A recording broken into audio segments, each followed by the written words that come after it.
controlled by the thermal cycle. So right now it's lined up. What does it stand right now? All right, now for Givens. No, now for Druthers. Druthers, I'm We've sorry. done See, we just did Givens. Givens. All right. That's right. Yeah. Bass backwards, Fred. Oh, dear me. Druthers kind of define, well, no, kind of. They do define what it is that's important to you, okay?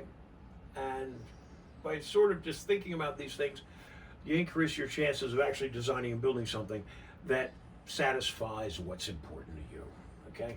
So these are on sliding scales. And this is where I'm going to say that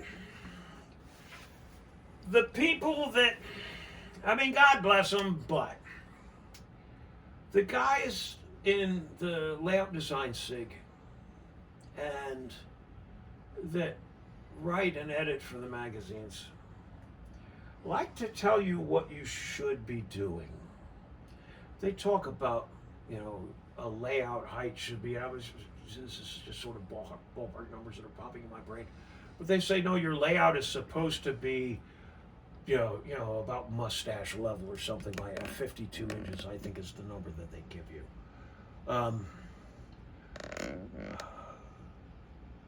We're going to introduce radius of reach in here, which we probably should have done earlier.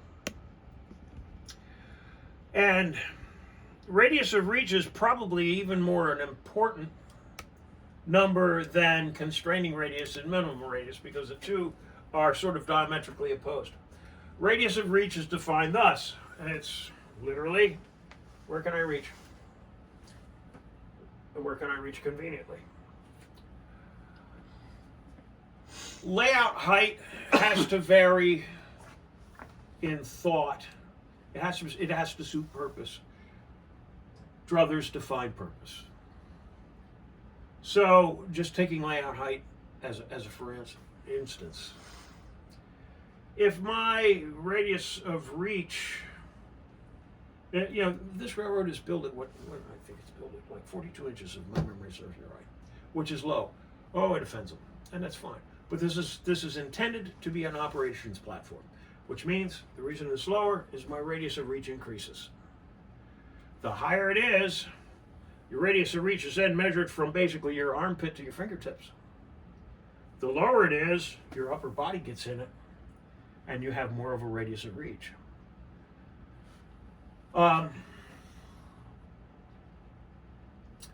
So for an ops platform, you may want to bring it down.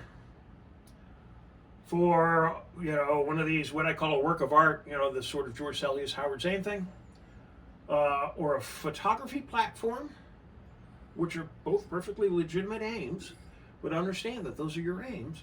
What we're now talking about is the Railfan versus employee druther. Druthers are on sliding scales.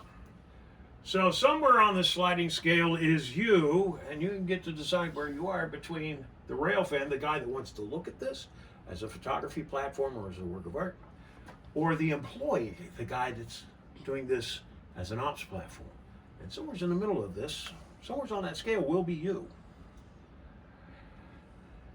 That now, as you go and revisit the things they tell you you should do, you ought to really look at those as kind of options, not what you have to do. Lower on the employee side gives you more reach. Higher on the Railfan side gives you a much more realistic view. Fascia like this that are smooth, simple, very suited to the ops platform. Fascia like Howard Zane does, where he actually brings scenic material down over the front, so that when you're photographing, you're not seeing this, you're seeing what looks like foreground scenery. Correct. Is important to what he's doing. The height, the increased height, is important to what he's doing versus what I'm doing. So this is what that whole Railfan versus employee druther starts to define for you, is actually the style of execution that you're going to do. Are you going to have trains going through scenes? with things in front? Or do you have to be more careful because it's an ops platform of those things in front not being in your way of doing the work?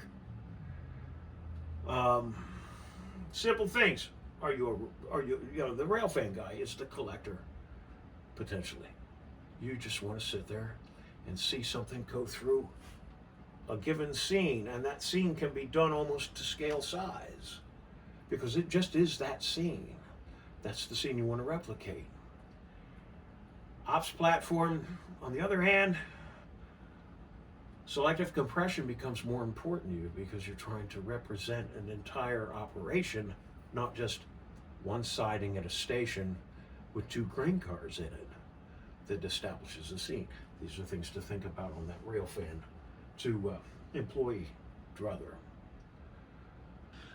The next one we'll talk about is the hermit versus exhibitionist. That also is closely related to the one we just talked about. And that is this going to be a place for one person, you? And the aisles can be relatively narrow. It can be as pretty as you want it for yourself. It's all designed for your own purposes. Or for instance, are you going to show this thing? You're going to have tours? People are going to have wide enough aisles to walk and look around and see things? Are they going to be able to come in the place, walk around, and then have a reasonable egress to get out? Are you going to have amenities in there for for other people, things like drink holders and stuff like that? Or if it's just you, you're going to keep your whiskey flask in your pocket, and that's all you care about. You know, these come to, and again, we're talking layout design, not track planning, but these come to the things that you want to integrate into the design of the entire space, the entire experience. Call it that. A great trick is supervisory space if you're going to be more the exhibitionist, because a lot of your friends are going to come. They're going to come over and they're going to want to sit around and talk and critique the entire operation, right? Yep. MBS. So there, you have not wasted any time or effort if you have designed in a place that looks really cool. This beautiful grade crossing and a chair or two sitting right next to it, that all the supervisory types gravitate to it because the view is gorgeous. And it just happens also to be completely out of the way of the people that are actually trying to operate this thing. Yeah. It's not wasted space. Not to mention it's a little bit vicious, which is always fun. So as I move my pieces of paper, here's one: replicated scenes versus flavor. Again, sliding scales. Obviously here, as an ops platform, I'm far over on the flavor side of it. Because replicated scenes are space intensive. Also because my space is limited. I'm much more flavor oriented than going for a replicated scene. If you're doing a photography platform, though, obviously it's replicated scenes, especially if you're doing a particular prototype that you're just really frothy about. So know that, design it in. Along with that comes the sort of seamless flow that's popular in linear design.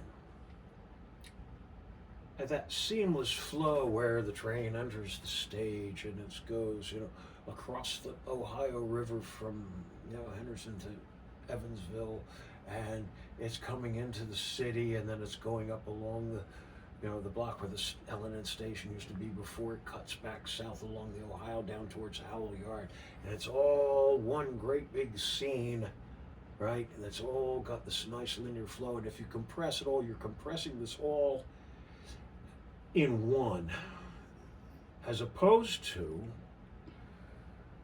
diorama by diorama by diorama with maybe little places between the two dioramas sort of chopped off and hidden that rearrange train to enter into the next scene, which actually is good for replicated scenes because you're just doing a diorama of a scene as opposed to trying to make this nice long linear flow. Right. So you can decide which one appeals to you more.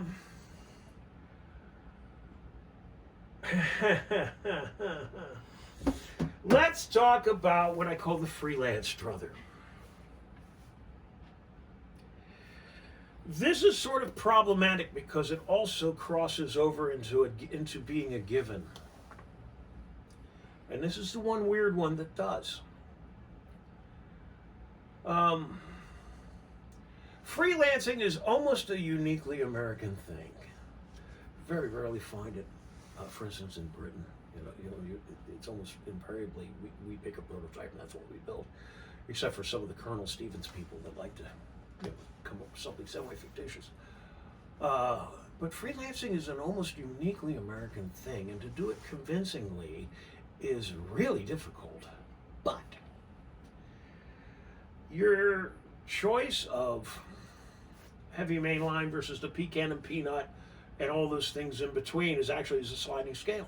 It's a druther. However, once you've made that decision and defined it, and by the way, choosing a prototype is exactly the same thing. You've made that decision and you've defined what a freelance thing is supposed to look like say some sort of a belt railway around a city.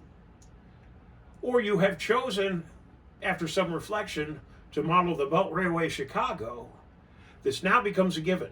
That's your prototype and error given. And that's the one of these things that crosses over from the one to the other.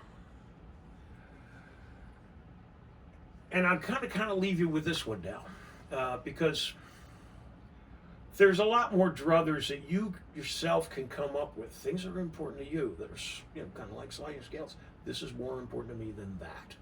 But I'm going to leave you with just a couple of things that go with that. First off, like I say, this is not an absolute exercise. This is something that you can look at and you'll look at it and say, oh, well, what about this? Well, put it down and think about it, and pass it on to the next guy. This can certainly grow. This is just a way to start thinking about what you want in that space. It then helps you come back to actual track design versus layout design, because that's of course one of the larger things that has to do with layout design.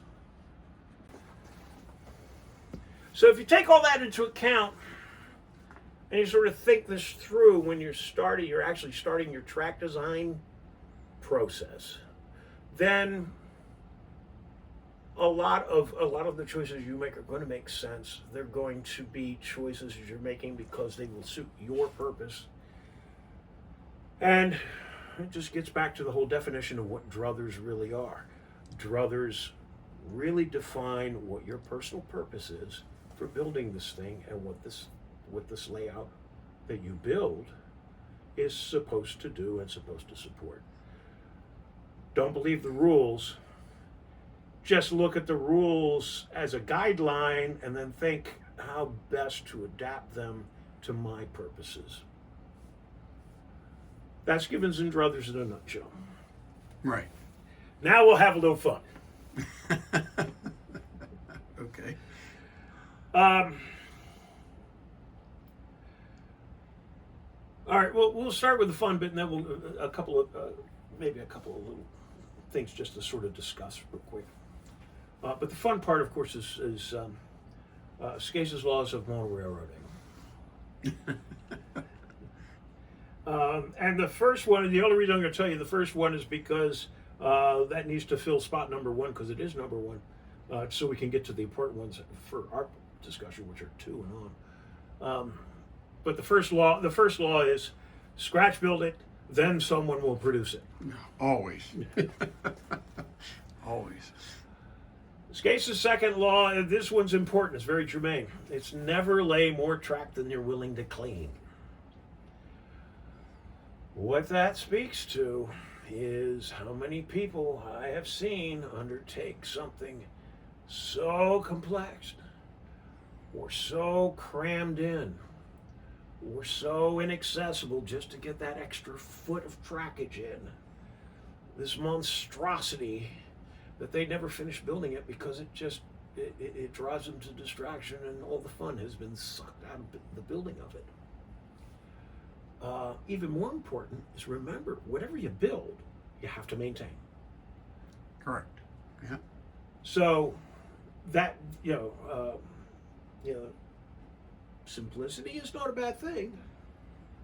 And the hidden staging, were, as well, was that maybe Yeah. that's the next point, but yeah. It's that's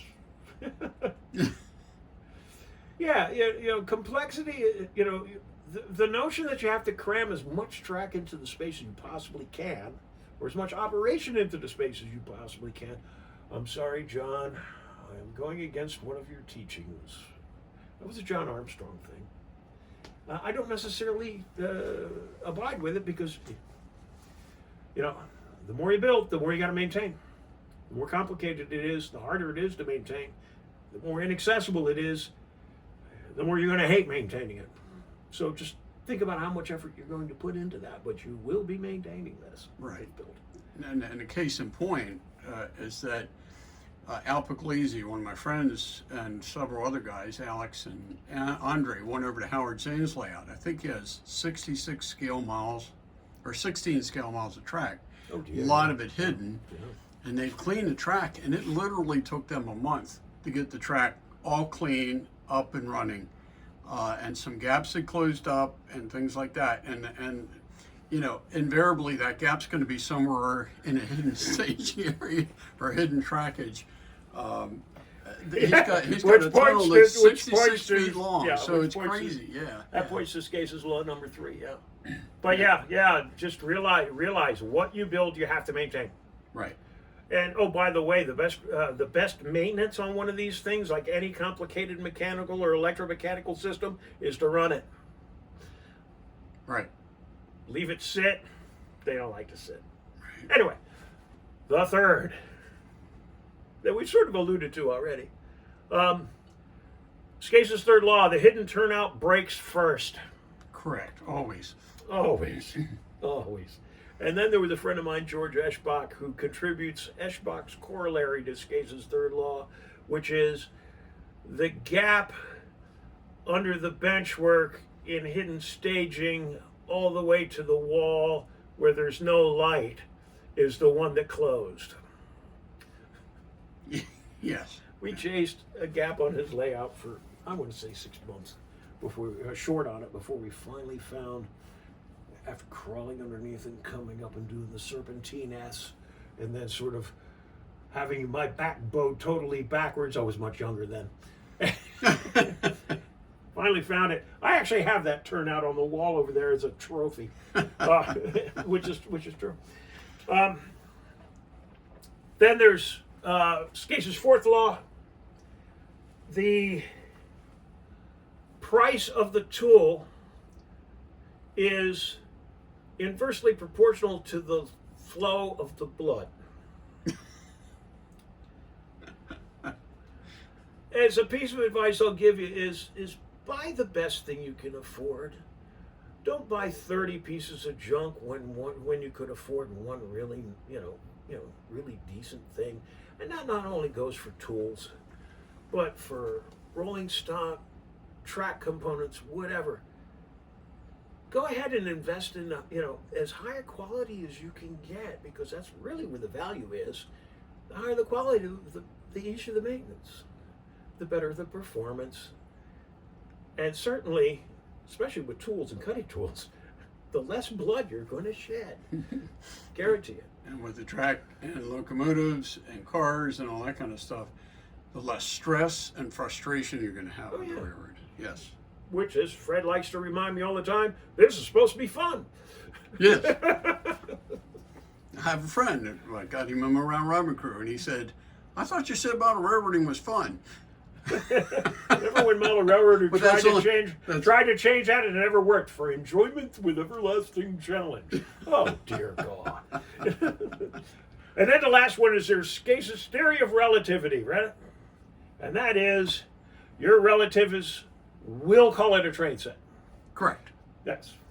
So let me chuck a couple design things at you that really don't fall into this thing, but just things to remember. If you're designing using CAD, be careful with these CAD programs. A lot of them, especially the older ones, when it comes to turnouts, will make them the wrong size on a plan. And the reason they will is because the algorithm makes them as an angle, not as a radius problem, which means the tails are too short on the CAD program. If you just remember that even CAD will give you an approximation of what a track plan will look like.